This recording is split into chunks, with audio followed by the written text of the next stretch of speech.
小花刚和你大吵一架，然而第二天你就消失了。从那天开始，你就好像消失在他生命中一样，同学老师都不清楚你去哪儿了。直到他去你的家里找后，才发现你的家人也已经搬家了。最后实在没办法，他哭着求他父亲用家里的关系去警察局查你的身份证信息，得到的消息却是查无此人。那个时候，严小希的脑海中只有一个念头，那就是自己心爱的男生已经死了。3年来，他一直都坚信这个念头。3年后，你成功完成国家科研任务归来，得知严小希正在京都大学上大2，为了弥补高中时期的遗憾，明明可以当华清教授的你，却选择加入京都大学，成为了京都大学的大一新生。京都大学经管系新生接待处，严小希只是安然地坐在新生接待处的椅子上，就吸引了不少顾洛新生惊艳和心动的目光。站在小希旁边的顾洛朝他笑了起来：“小希，你还真不愧是我们京大公认的第一校花呀！看看那些新来的小学弟们，一看到你眼睛都移不开了。我敢保证，等新生报道结束，又不知道有多少小学弟要在学校里面打探你的消息了。”小希面容十分淡然，随他们去呗，反正我对谈恋爱什么的没兴趣。比起和这些人谈恋爱，和你们这些好朋友们有时间一起去未名湖畔吹吹晚风，去校园北门外的小吃一条街吃吃宵夜，这不比爱情浪漫多了。不过话音落下后，小希的眼眸中的光亮突然有些暗淡了几分。去未名湖畔一起吹风，去北门外的小吃街吃烧烤，还有一起去学校的图书馆看书，翘课去看他参加学校组织的篮球赛。这些话当年他都曾经对那个男孩说过。不愧是在一起生活了1年的室友。看到小希暗淡的眼神，顾洛立刻紧张地问道：“小希，你不会还对你那个死了3年的男朋友念念不忘吧？高中时候的懵懂恋爱，早恋也好，暗恋也罢，青春嘛，大家都有过类似的情况。不过哪怕是守下3年，这3年的时间也已经过去了呀，为什么不尝试进行一次新的开始呢？”小希也明白自己是有了心思，满脸洒脱地笑了起来。其实也没有什么念念不忘的，只不过现在我还是无法喜欢上其他人而已。小希又拉了拉顾洛的手，催促道：“好了，你就别傻站在这里，现在这个点，新生估计都要进学校了，你还不去校门口迎一下？说不定今天咱们系能来几个你看得上眼的帅气小哥哥呢。”顾洛眼前瞬间一亮，有道理啊！随后他便快速离开了接待处，到校门口迎新去了。小希长舒了一口气，年少时的欢喜又怎么是轻易能够忘怀的？曾经他轻轻的一个转身，就带走了我整个的青春啊！微微泛红的眼眸快速眨动了几下，他便又好似回到了那个上数学课打瞌睡，上语文课传纸条，课前10分钟都可以做一个好梦的过往时光。一阵夏风吹过，吹乱了少女鬓角的长发。小希微微抬头，看着抬头广阔的天空，脸上神色又莫名带上了几分失落。如果这个时候你还在，该有多好！京都大学门口，你手里提着行李箱，抬头看了一眼，眼前烫金的4个大字后，你的心中莫名的掀起了一阵不小的涟漪。当年自己不告而别，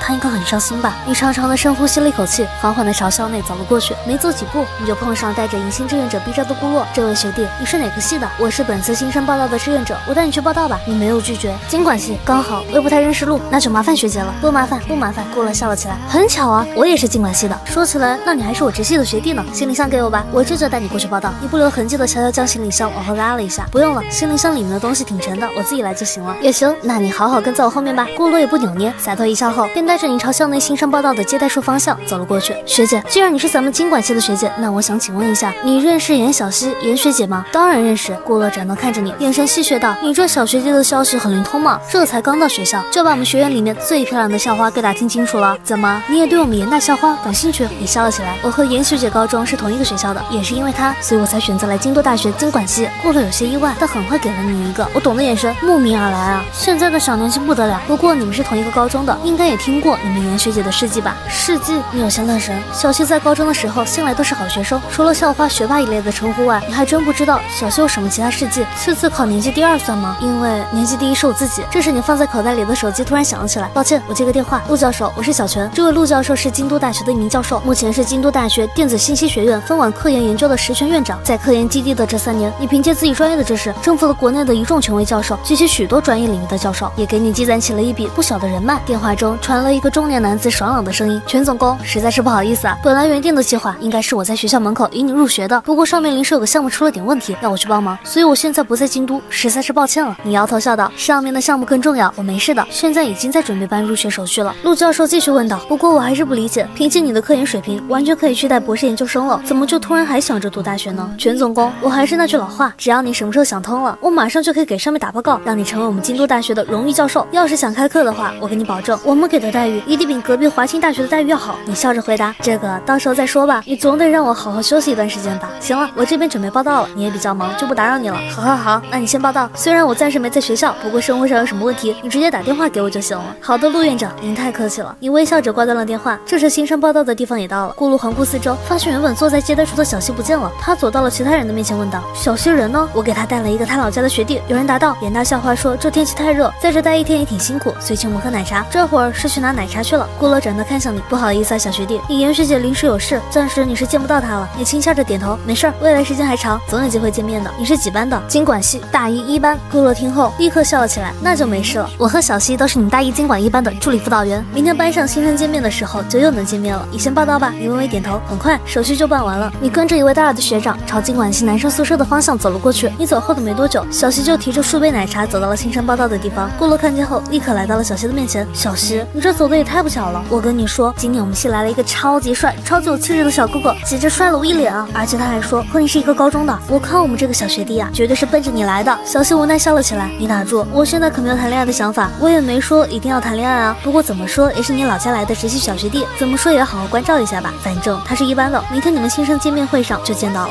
紧接着顾雷问道，他叫小泉，怎么样？你对这个小学弟有印象吗？顾乐这话一出，让小西的心跳速度瞬间慢了半分。你说他叫什么？他叫小泉，有什么问题吗？没什么。小西有些神色黯然的摇头。他刚刚往哪个方向走的？顾乐指了一下你离开的方向。等小西的目光看过去的时候，你和大二学长的背影刚刚好拐进了一个小巷子里面。那一刹那，小西就好像看到了那年高中时那少年的背影。不过随后他便快速摇头，不可能的，可能只是重名罢了。小泉死了，3年来他一直都坚信这个念头，所以在他看来，那个背影绝对不是你，最多只不过是名字一样，背影很像罢了。另一边，你已经到了宿舍，舍友们都到齐了。你们4个人按照出生年月排了一下辈分，朱鹏飞老大，李胜峰老2，你老3，王磊老4。李胜峰笑了起来，大家天南地北的聚一起也不容易，哥们儿是京都人，这片我也比较熟。今晚上我请客，大家一起搓一顿怎么样？朱鹏飞连忙说道，请客就算了，大家 AA 就行。不过周围你比较熟，地方你来定可以。王磊和你2人也笑着点头附和。这时王磊手里的手机叮咚响了一声，他连忙低头看了眼手机，哥几个，你们进班群了吗？班群里面发消息说，今年我们班的助理辅导员是严小西，你们知道严小西是谁吧？朱鹏飞率先反应过来，我勒个豆，小西当我们助理辅导员？你微微挑眉，从之前突然打听的消息得知，小西在京都大学还挺有人气的，不过没想到居然这么受欢迎。李胜峰叹息了一声，可惜啊，作为咱们京大的第一校花严小西，一直对她死了3年的前男友念念不忘，要不然就凭她是我们助理辅导员这个身份，作为情场高手的我，一定要追求她试试。你心中一动，疑惑问道，3年前的前男友？3年前小西谈过男朋友吗？李胜峰连连点头，满脸八卦道，据我知道的小道消息，小西的前男友是在高一时候的同桌，不过后来因为意外去世了。说完，李胜峰又叹息了一声，可惜啊，要是他是和他前男友分手了还好说，这人都改了，我估计这严大校花这辈子都很难忘记他高中的那个前男友了。你瞬间就愣了一下，高一同桌？我记得小西高一时候的同桌不就是自己吗？自己什么时候就成他前男友了？我承认当年自己确实有这方面的小心思，不过这不还没付诸行动就被带走搞科研去了，不行，必须要去问个清楚。你呼了一口气开口道，哥几个，我突然想起来我还有些生活用品没买，我先去学校附近的超市采购点东西。朱鹏飞笑了起来，正好学校发的这些东西不太够，我也要去采购点东西，一起去啊！王磊和李胜峰异口同声道，同去，刚好我也要买东西。你突然多了3个跟屁虫，嘴角抽了抽后，你对那人笑道，行，那咱们就一起去吧。3年都过去了，也不在乎这一天的时间了。报到的时间本来就在下午，4人去超市备足了宿舍日常用品，回到宿舍后时间就差不多7点多了。放下东西后，李胜峰边看着你们说道，哥几个，刚刚好，现在时间也差不多了，咱们去学校周边逛逛去，顺便一起吃个宵夜。几个人都点点头，没有拒绝。那行，再容我去吹个头发。李胜峰笑道，哥几个，别怪我没提醒你们，咱们京大别的不说，漂亮小姐姐可比隔壁华清好太多，打扮的帅气一点，说不定就被哪个漂亮妹妹看上。朱鹏飞眼前瞬间一亮，你早说呀，我要重新换套衣服。王磊神色微动，朝着李胜峰大喊道，老2，那个啥，我不太会弄头发，待会儿你也帮我搞个发型呗。你嘴角抽了抽，眼眸中渐渐多出一抹笑意，可能这就是青春的气息吧。你举起手中黑下来的手机屏幕，照了照自己，还是那样的帅气，问题不大，自己就不用打扮了。女生宿舍，顾乐笑着走到了小西的旁边，严大校花，咱们今晚上吃什么呀？去食堂呗，我觉得1楼食堂新推出的那个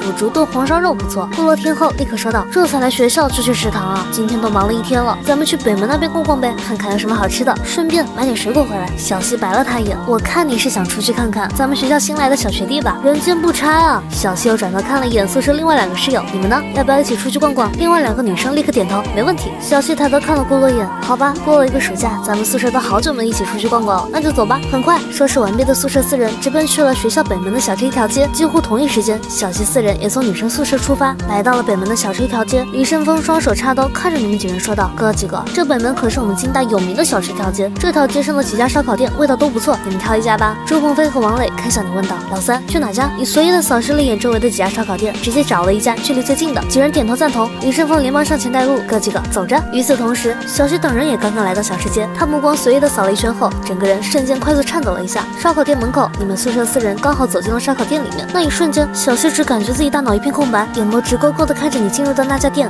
像，实在是太像了。和上午的背影不同，好像真的看到了一个和小泉长得几乎一样的男生，衣服、发型也和记忆中的一样。那一瞬间，小希都感觉自己要窒息了。顾洛晃动了几下小希的手腕，小希，你发什么了呢？小希这才回过神，看着顾洛几人说道：“吃烧烤吧，夏天烧烤配啤酒绝配。”顾洛几人自然没意见。随后，小希就带着顾洛几人缓缓走到了你刚刚走进的那家烧烤店。这世界上真的有长得一模一样的人吗？还是说，那一刻，小希那死寂了3年的心境又渐渐的活络了起来？心存侥幸也好，痴心妄想也罢，我都要去见见这个和记忆中的小泉长得一模一样的男生。李胜峰几人直接到店内找了一个包厢坐下，而你则去了一趟厕所。另外一边，小希和顾洛几人也来到了店内，找了一个角落坐下，招呼老板拿上菜单后，小希看向几人：“你们看着点菜就行了。我好像看到了一个熟人，我去找他一下。”顾洛眼前一亮：“什么熟人？不会是小哥哥吧？”小希有些心虚：“去，你先点菜吧。”随后他便站在了原地，目光在烧烤店的四周环绕了一眼，发现到处都是陌生的面孔后，表情顿时有些失望起来。不过随后他便深吸了一口气，一扇一扇的快速推开了烧烤店内各个包厢的大门，发现依旧没有那熟悉的面孔后，便又失落的从包厢里面走了出来，嘴中连连说道：“不好意思啊，我走错包厢了。”最后，小希推开了李胜峰他们那个包厢的房门。严学姐看到小希进来，李胜峰几人瞬间瞪大了双眸：“你们好，你们好。”小希尴尬的朝着李胜峰三人笑了笑，然后又看着桌上摆着的4副碗筷，好奇的问道：“你们还有一个人吗？我们老三上厕所去了。哦，不好意思啊，我刚刚以为看到了熟人，走错包厢了。”然后他便快速退出了包厢，结果刚一转身，他就看到了一个衣服和你十分相似的男生走过。那一刻，小希的心跳速度立刻陡然加快了几分，他快速走到了那个男生背后，拍了一下他的肩膀。前面男生快速转身，看到是小希之后，眼前瞬间一亮：“严学姐，你找我有什么事情吗？”小希脸上表情瞬间尬住：“不好意思啊，这位同学，我认错人了，抱歉，实在是不好意思啊。”小希连连道歉，最后失魂落魄的回到了顾洛几人的面前。顾洛连忙问道：“这是怎么回事啊？出去转了一圈，怎么跟丢了魂似的？”“没什么，大家本学期第一次一起出来吃烧烤，先喝2杯吧，我先干为敬。”另外一边，你缓缓从厕所走了出来，也没有看大堂的位置，直接走进了包厢内。直到你进来，周梦飞3人立刻笑了起来：“老三，你厕所上的也太久了吧？大家可都等你了。来，庆祝我们能天南海北聚到一起，咱们来一起走一个。”你也没有扭捏，坐下之后立刻就端起了面前的酒杯，敬相遇。半个多小时后，酒过3巡，菜过5味，李胜峰面色潮红，朝着几人笑道：“哥几个，严小希、严大校花也在这个店里面吃饭，你说咱们要不要一起出去给他敬个酒啊？好歹也是未来咱们军训时候的助理辅导员啊！”你神色一滞：“刚刚小希过来了吗？你刚刚上厕所去了。小希学姐可能是走错包厢了，所以进来了一下我们包厢。我刚刚出去上厕所的时候，看到他和他室友还在外面喝酒呢。”朱鹏飞点头附和起来：“对，我也见到了。该说不说啊，小希姐不愧是咱们金大的第一校花，就连喝起酒来那都是嘎嘎猛。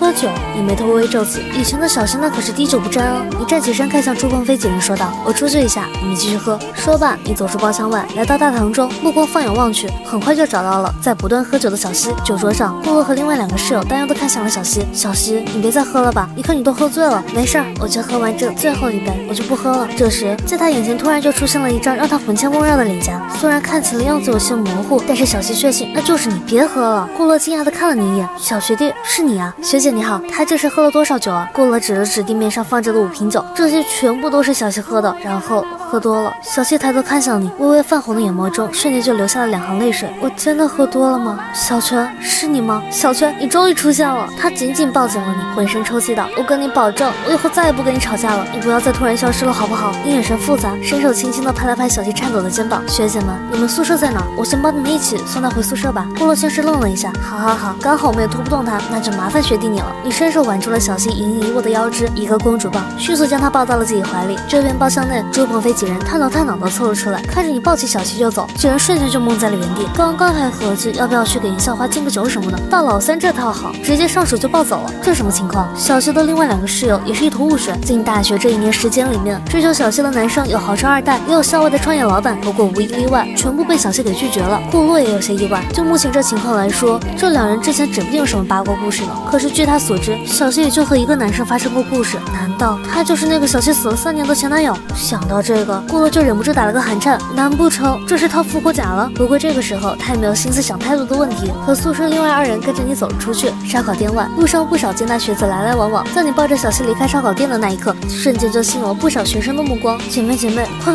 看，公主抱啊！这男生好帅啊，好想当他怀里的那个女生啊！也有不少眼尖的男生看清楚了你怀里抱着的小希，瞬间惊呼起来：“我勒个嘞，这男生怀里抱着的不是校花严小希吗？放开我的女神，让我来！靠，我女神这是脱单了吗？叶青洁。小希迷迷糊糊地睁开双眼，双手瞬间就绕过了你的脖子，嘴边吐气如兰地低声呢喃道：“小泉，真的是你吗？小泉，你终于回来了，答应我，以后不要再离开了好不好？我真的保证，以后再也不跟你吵架了。”你宠溺地看着怀中的小希，我保证以后都不会再离开你了。听到你这句话，小希瞬间就高兴了起来。那你保证了，以后再也不许离开了？以后要是谁再不声不响的就消失了，谁就是小狗汪汪汪的那种小狗。你连连点头，我保证，谁再消失了，谁就是小狗汪汪汪的那种小狗。这下子小希终于安分了起来，窝在你的怀里缓缓睡了过去。你转头看了眼旁边跟着的顾洛，他喝酒之后经常这样吗？顾洛连连摇头，没有没有，虽然我们宿舍偶尔出去聚会喝啤酒什么的，不过小希喝酒都很有分寸，从来没有喝醉过。说完他又忍不住笑了起来。说起来我们也还是第一次见小希喝醉的样子，没想到平时这么高冷的一个人，喝醉酒之后居然还和一个小孩子一样。旁边跟着的2个女生也连连点头。这样啊，你稍稍点头，然后看了眼顾洛3人手中举着的相机，你们是在录像吗？顾洛尴尬的朝你笑了起来，记录美好时光，我们就是单纯记录一下他喝醉的样子而已，等他明天酒醒之后我们再发给他看，比较方便帮他回忆起今天晚上发生的事情。你嘴角抽了抽，欲言又止，那拍就拍吧，记得把我拍帅一点。得嘞！顾洛几人立刻大笑起来。不过刚没走2步，顾洛又好奇的看了你一眼，那个小学弟啊，你不会就是他口中那个死了3年的前男友吧？你思索了几秒，如果不出意外的话，应该就是我了。那他还说你？顾洛几人瞬间疑惑，你不是想说我死了3年了是吧？你低头看了一眼怀中已经安然熟睡的小希，嘴角不自觉的微微上扬了起来。其实我也很想知道，为什么他会说我死了3年了？中间停顿了几秒，你脸上的笑意就渐渐玩味了起来。我的前女友。在顾洛的带领下，你将小希抱到他们宿舍的门口，这才小心翼翼的将他从自己的怀里放了下来。你看着顾洛几人说道：“几位学姐，今晚上就拜托你们照顾他一下了。”没问题。顾洛几人连连点头，看着几人搀扶着小希走进了女生宿舍里，你这才放心的离开女生宿舍门口。等你赶快上好电时，周鹏飞几人还老实的坐在包厢里面。见你推门而入，3人又是给你递烧烤，又是给你搬椅子的，然后坐回位置，满脸八卦的模样看着你问道：“老三，说说呗，啥情况啊？这才来大学的第一天，你就不声不响的把咱们金大校花给拿下了？什么拿下不拿下的？我们俩只是普通朋友关系，我和他高中的时候就认识了。刚刚听你们说他在外面，我就过去打了个招呼，没想到他喝醉了，所以就顺手把他送回了宿舍。”朱鹏飞白了你一眼：“老三，你可别当我们都瞎呀！普通朋友关系，普通朋友关系送他回宿舍，要用公主抱的吗？”王磊眼前一亮：“老三，你不会就是严大校花口中所说的那个死了3年的前男友吧？3年前你们2个分手哦，然后你伤透了他的心，因爱生恨，所以才到处在外面说你死了。”李胜峰这一刻也是懂王附体，猛地拍了一下自己的大腿：“老三，我懂了，你不地道啊，是不是你始乱终弃，抛弃了咱们严大校花，然后他才说你死了的？你彻底无奈了。你们别乱瞎猜啊，我可没干什么对不起他的事情，而且我们2个也不是情侣关系。据我所知，他高中的时候就没谈过恋爱。”那我知道了。李胜峰笑了起来。所以说那个死了3年的前男友是严大校花杜撰出来的，拿这个莫须有的前男友当挡箭牌呢。这么看来，我是不是有机会了？去！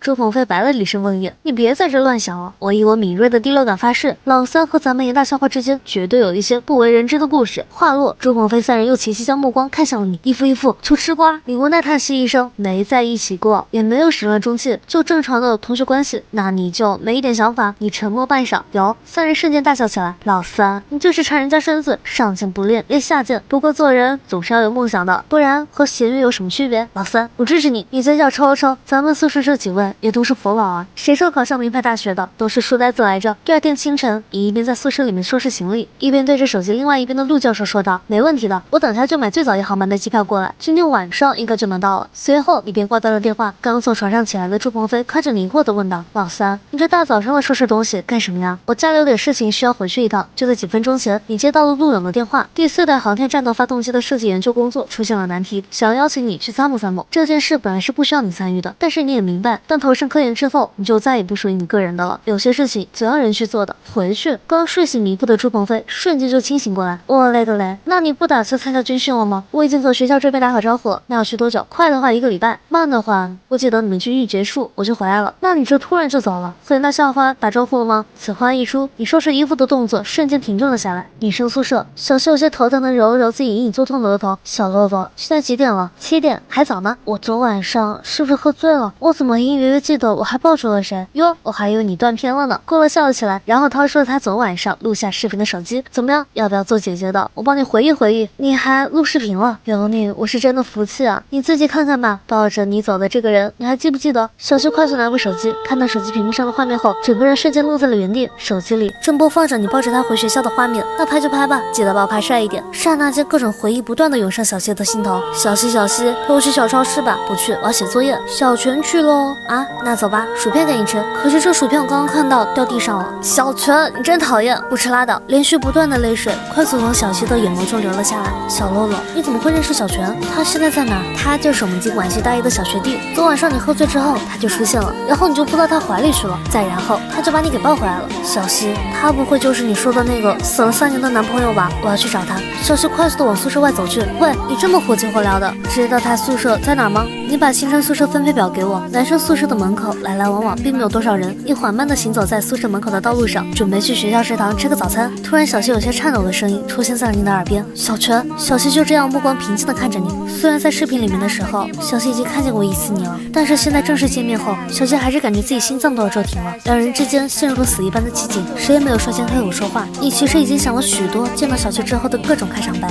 18岁到了，你谈男朋友了没有？这几年过得还好吗？恭喜你啊，终于考上京都大学。可现在你真的不知道要怎么去面对小希。3年前，你得到了来自超文明的遗产——永恒知识宝库。虽然以你目前接触到的知识层面来说，你暂时还理解不了永恒知识宝库的概念，但是它就存在于自己的大脑深处。而你也正是通过学习永恒知识宝库里面的内容，最终研究出了1纳米的光刻机技术。而这仅仅是永恒知识宝库中不入流的科技罢了。你抱着试试看的态度，将这份技术上交给了国家，才有了3年前的不告而别。两个人对视了数十秒，就这数十秒的时间里面，高中时候两个人相处的点点滴滴，又一次浮现在了两人的脑海之中。一同被老师喊上讲台解题时，台下同学的起哄声，彼此加油打气，跑过了校运会的1500米，上课偷偷吃过的辣条，还有黄昏落日下漫天变红的日暮晚霞，在他们两个的青春里，都镌刻着和彼此有关的姓名。只可惜他没牵起过你打完篮球后脏兮兮的手，而你也没替他抚平过被风吹乱的满头黑发。最终还是你率先打破了沉默。听说我死了。小希眼眸快速跳动了一下，眼眶嗖的一下又红润了起来，似乎是有千言万语哽咽在了喉中。他死死的咬着牙，几乎是火一般的喊了出来：是啊，小泉，你不是死了吗？你为什么要出现？整整3年，我真的一直以为你死了，可是现在你居然又出现在了我眼前。你沉默不语，没有回答。你很想解释自己过去3年发生的那些事情，是为什么离开，又是在干些什么，可是以你现在的身份，根本就不方便透露。这3年干的那些事情，哪怕是最亲密的人也绝对不能知道，甚至你本人做出的那些贡献，都只能等到你死后才有可能被公之于众，让你彻底的站在阳光之下。你叹了一口气，不管怎么样，好久不见，我并不想见到你，我过来见你，只是确认一下你死没死而已。现在知道你还活着，那我就先走了。说罢，小希就转身准备离开了。小希，有事儿？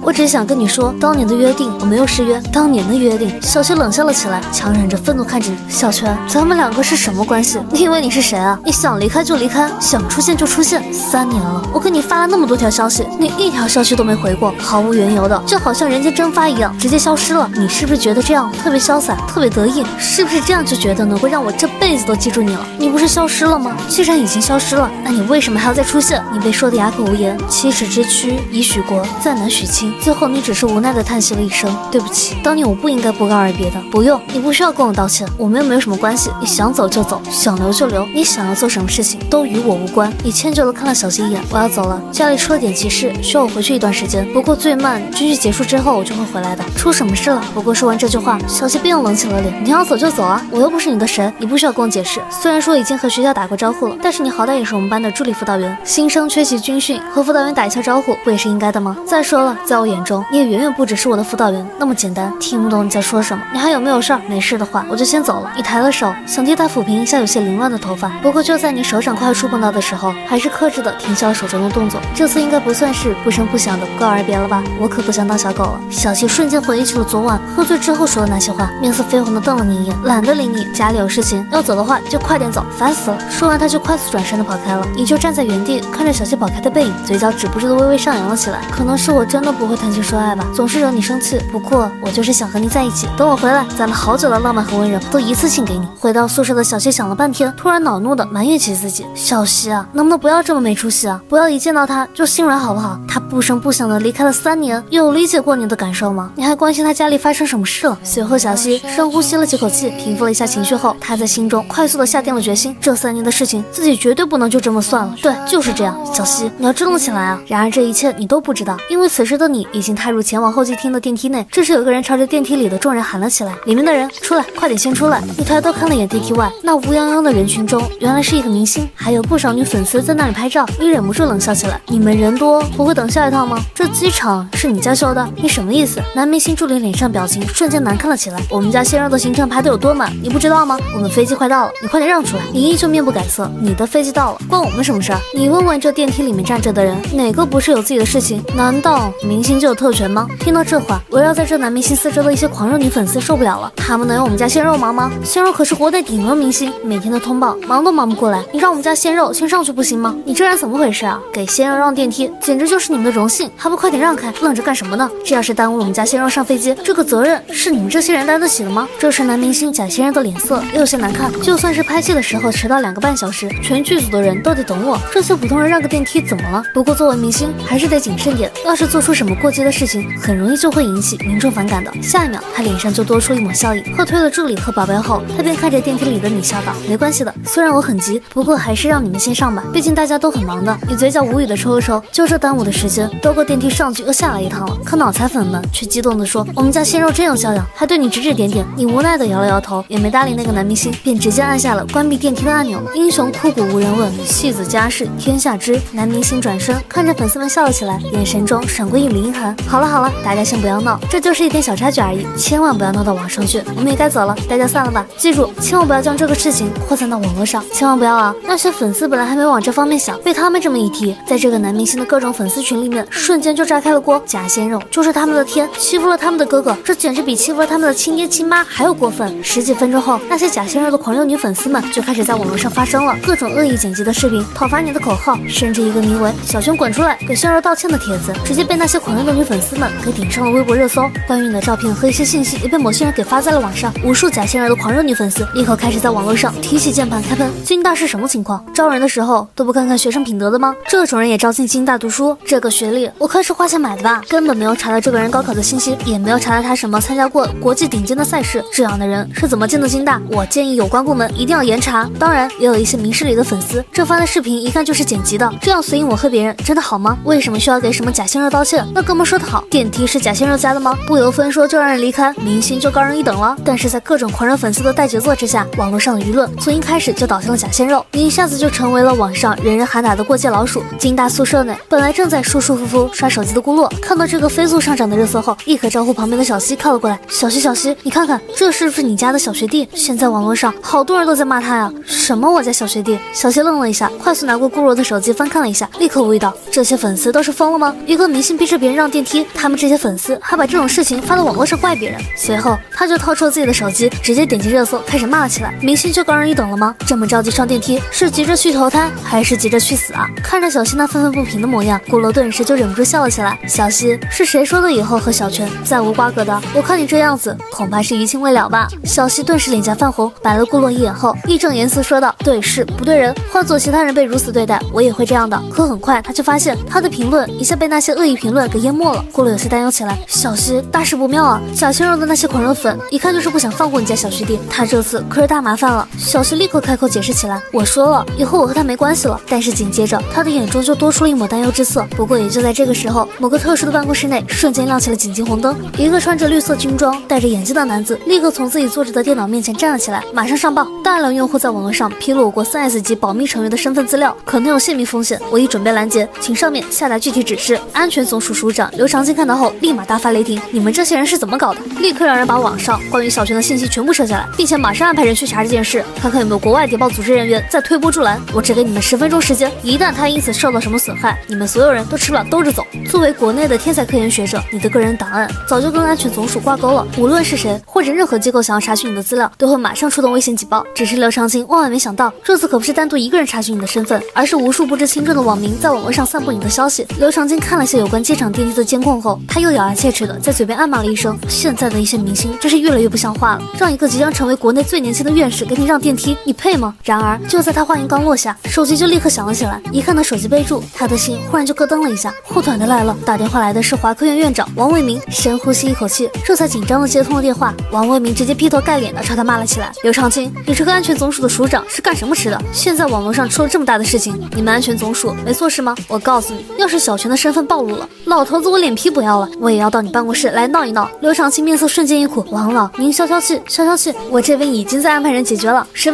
分钟之内，网络上的消息就全部撤下去了。那个明星呢？我马上约谈文化发展部门的有关负责人。您放心，这件事情我一定给您也给华科院的所有科研学者一个交代。好，我等你消息。王为民沉吟一声，便挂断了电话。刘长青深呼了一口气，去通知文化发展部门的负责人，限他半个小时之内到办公室来，要不然我就亲自去文化发展总署去找他。与此同时，机场候机厅你接到王为民的电话，小泉啊，这件事情交给老头子我来处理，你安心候机就行，不要被外界的这些事情扰乱了思绪。1天之内，我一定给你一个满意的交代。实在不好意思，给您添麻烦了。本来你也没当回事儿，但是下一秒，几个打扮艳丽的女生就组团走到了你的面前。你就是小泉啊？你微微一愣，有些疑惑的打量了一下眼前突然出现的几人。我就是小泉，你们有事吗？几个女生冷笑了起来，长得倒是人模狗样的。你不是着急有事吗？怎么还在这候机厅等着？你就是看我们鲜肉名气大，想要蹭我们家鲜肉热度吧？真让我恶心坏了，纯纯找骂是吧？下头男，你不是想火吗？那我们就帮你好好火一把。话音落下，其中一个女生直接一瓶水浇在你身上，你来不及反应，直接被浇了个透心凉。候机厅内的保安也看到了这一幕，快速冲到了你这边。哎，你们几个干什么呢？几个女生对视一眼，立刻快速跑开了。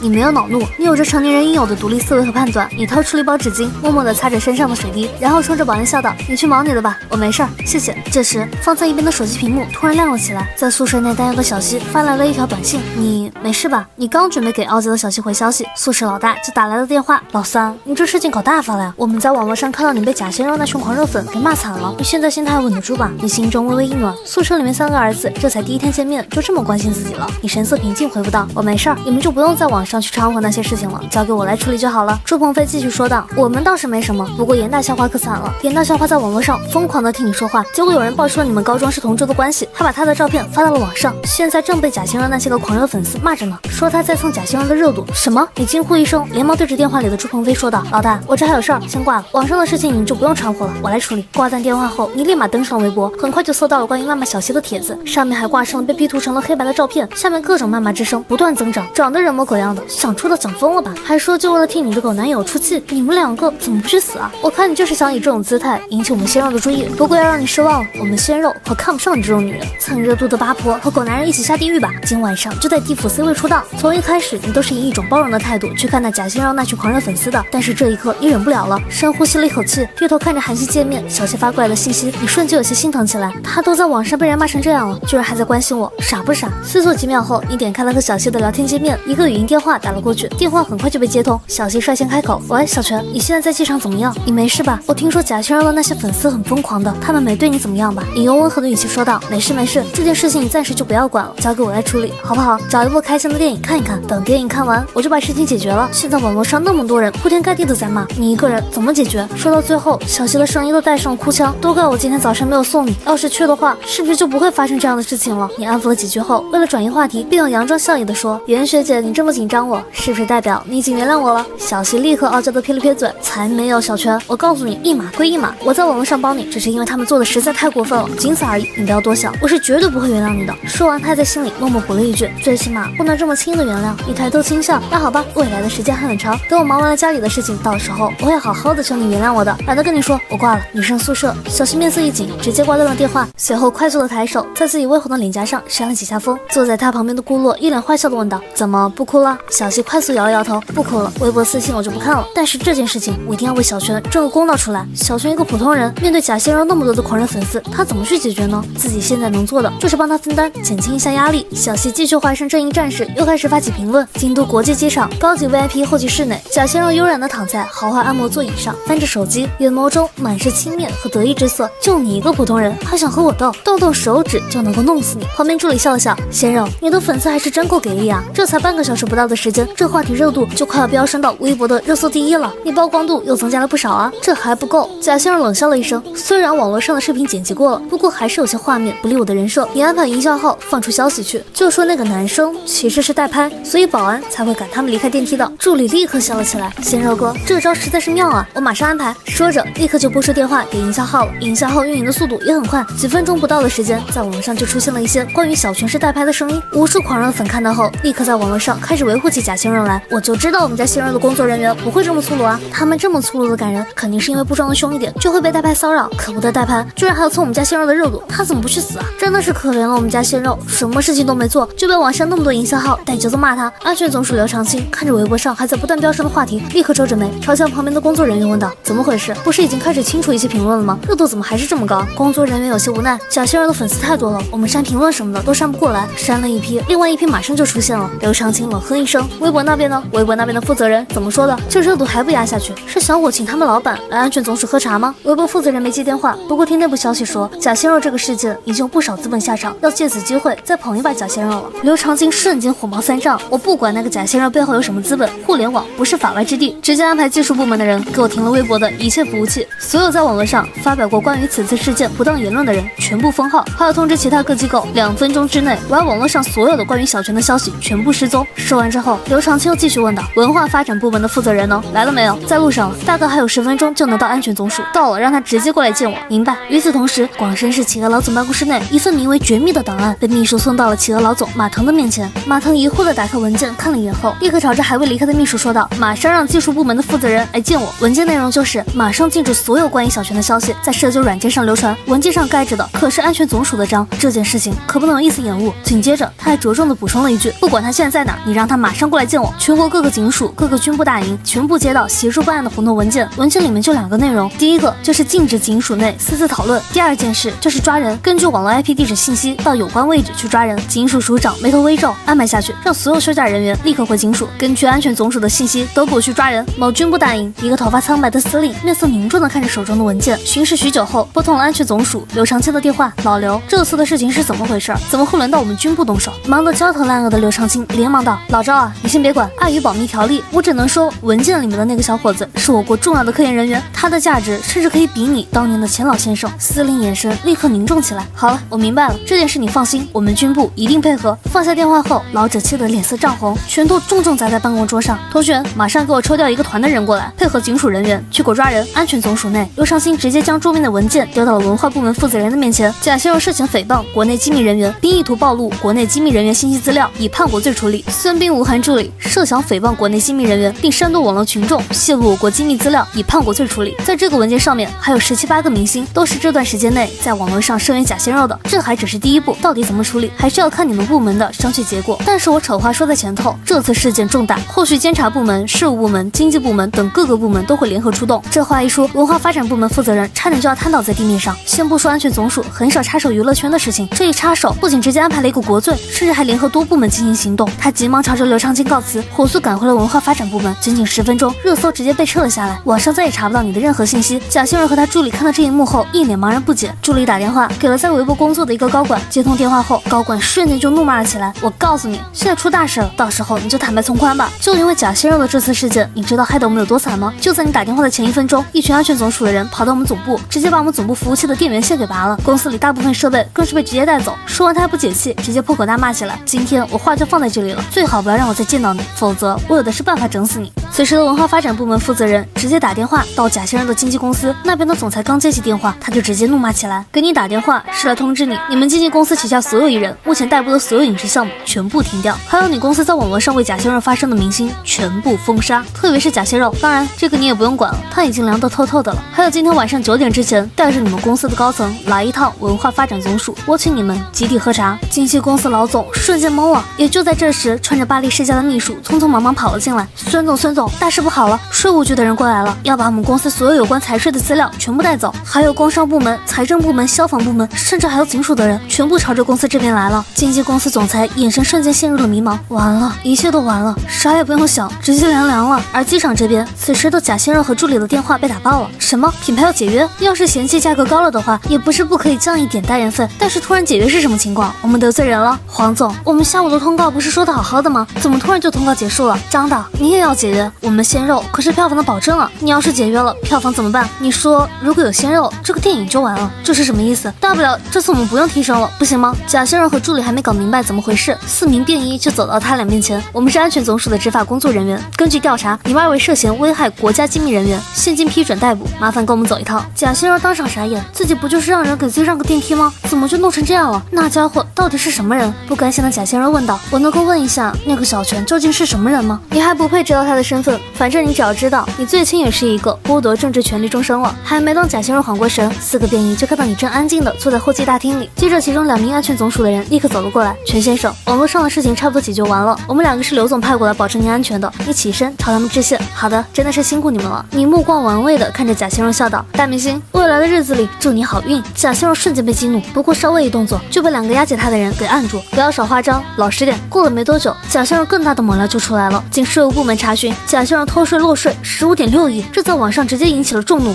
华夏总共也14亿多人吧，这人真该嘎，大快人心啊！我早就觉得这个人心术不正了。扎得好，这样不做的明星早就该被抓了。京都大学的女生宿舍中，顾洛激动的叫喊着：“小西，小西，你看到了没有？官方都出手了，这次你们家小泉运气真好啊！”我看到了。小西连连点头，不过他又傲娇的解释：“我再次郑重声明啊，我跟小泉真的没关系了。”结果下一秒握在手里的手机就响了起来，他瞬间脸色一紧，低声说道：“先别吵，小泉打电话过来了。”顾洛瞬间坏笑了起来，还说你和小泉没关系，人家一打电话过来你就紧张成这样了？吃。小西深呼吸一口气，这才接通了你的电话。小泉怎么了？有什么事情吗？我准备上飞机了，所以打电话告诉你一声。小西立刻撇嘴道：“我们2个又没什么关系，你上飞机就上飞机呗，关我什么事情啊？”他说完又忍不住问道：“微博上的事情你看到了吗？贾鲜肉都被抓了，网络上关于你的那些消息全都不见了。你这次运气真好啊，居然遇上了国家整改娱乐圈风气。对啊，还是要感谢国家，你也没有解释太多，他能够往这方面想，自然是最好，不用自己再多费口舌了。”这时机场内传来前往漠北的登机提示，你听到后连忙说道：“好了，我要上飞机了，等我回来就去找你。”我还想知道你说的死了3年的前男友，前男友是什么意思啊？我的前女友。小西瞬间脸颊一红，什么前男友？我不知道，你去登机吧，我挂了。挂断电话后，小西立刻紧张起来，他怎么想起这个事情来了？自己当初是真的以为他死了呀，谁知道他现在还活着，这要怎么解释？总不能跟他说我很喜欢你，所以才给死了的你安了一个前男友的身份吧。不过紧接着他又有些疑惑，由京都前往漠北的乘客，小泉什么时候把家搬到漠北去了？还没来得及让他细想，顾乐便凑到了小西面前，坏笑道：“小西啊，你知不知道刚刚你打电话的样子，像极了一只思春的小母猫？”而这时的贾鲜肉正双目无神地坐在关押车里面，此时的他还心存侥幸，觉得自己还可以抢救一下。他看向旁边执法人员说道：“这位大哥，你可以把我手机拿给我，让我打2个电话吗？等这件事结束后，我私人给你500万，你可真有钱啊！”执法人员冷笑一声，指了指自己胸前挂着的执法记录仪。好了，贿赂执法人员，你的罪名又要多上一条了。电话肯定是不能给你打的，这是规定。不过还是可以让你看一眼现在外面的消息。说完就掏出了自己的手机，谁知贾鲜肉一看，直接浑身无力的瘫软在了押运车内。下一秒，执法人员立刻爆出一句粗口：“老王停车，让我坐到前面去。”这小子尿了。女生宿舍中，小西又开始想你了，她恶狠狠地看着你们的通话记录，咬牙切齿的暗自嘀咕：小泉回去之后就一点消息都没有了吗？到家了还是没到家？这时顾乐坏笑着走到了他的面前：“小西，你知道你这个样子像什么吗？像什么？望夫石啊！你要是真的对人家还有念想的话，就发个消息给人家呗。”他立刻摇头，撇嘴道：“不要，老娘这么漂亮，除了他小泉还能没人要了？凭什么要我主动发消息给他？”另一边，你为了能尽快的研究出航天飞机的发动机，便开始没日没夜的研究起资料。晚上11点，你来到了叶建国的宿舍内，将手中的 U 盘交给了他。叶院长，这就是我关于航天发动机的一些构想和研究图纸。叶建国只是看了一会儿，他的表情渐渐的凝重了起来，甚至某些公式和数据自己亲自拿起了纸张开始推算起来。接下来的半个小时，叶建国没有和你说一句话。突然，你的手机响了起来，不好意思啊，叶院士。叶建国笑了起来，没事儿，这么晚了，应该是你那金盖的小女朋友发消息过来的吧？年轻人谈恋爱嘛，我也是过来人，你不用管我。你看了一眼，果然是小西发过来的消息。到家了吗？你微笑着